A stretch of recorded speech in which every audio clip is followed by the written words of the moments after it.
Bonsoir. Dans quelques jours, ici à Charleville-Mézières, s'ouvrira le procès de Michel Fourniret. Celui qu'on a baptisé l'ogre des Ardennes sera jugé pour 5 meurtres et 2 assassinats, dont celui d'Elisabeth Brichet. Tout de suite, le sommaire de cette émission.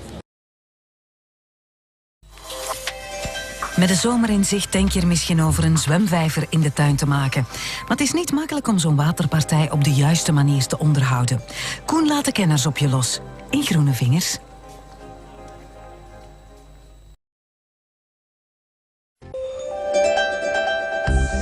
Bij To-Be begint nu de actiecomedie National Security. Met 2 bewakingsagenten in slechte papieren. Wij gaan rechtstreeks naar Koen Wouters voor Alles moet weg.